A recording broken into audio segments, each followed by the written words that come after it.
Take a pill and call me in the morning. Most of us have followed that doctor's advice, usually with good results. Wonder drugs, after all, now alleviate pain, cure illness, ease the miracle of birth, and prolong life itself.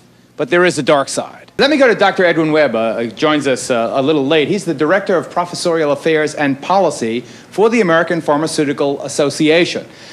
Let me ask you, Dr. Webb, given the fact that drug companies are big businesses, that profit is essential, really, to their survival, isn't there a profit motive that might make them rush to judgment, get these products out on the shelves before their time? Well, let me clarify that the American Pharmaceutical Association is the National Professional Society of Pharmacists.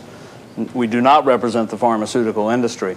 Clearly, the pharmaceutical industry has, as one of its reasons for existence, a fair return on investment to its stockholders. But as was just commented on previously, I think our system of testing and evaluation of drugs prior to their marketing represents one of the safer approaches that's available to us. Okay. Drug therapy cannot be totally risk-free. I absolutely agree with you. I've had a friend, actually it was one of my sound men on my TV crews, who is also a pharmacist in the great city of Memphis, Tennessee. So this friend of mine shows me around his drugstore, and he's getting all kinds of presents from the drug companies. They're giving him handouts of this drug and handouts of that drug, and they're taking them to conventions, and they're glad handing them. And the guys are going around, this is the one to sell, and this is the and they're hawking these drugs. Isn't that a fact that they hawk them just the way the Coca-Cola salesman goes against the Pepsi-Cola salesman and the Ford salesman against the Chevy salesman? Isn't there an aspect of at least unseemly commercialism in an area that, unlike the car or the Pepsi-Cola, is a life and death matter? Those incidences do occur. There's no doubt about that. There's a broad range of ethical response of the pharmaceutical industry to its legitimate need to get medication information, new medication information, to prescribers and dispensers of that medication so that they can better serve their patients. Do you feel, as Joe does, that the Japanese do a better job of regulating that than we do?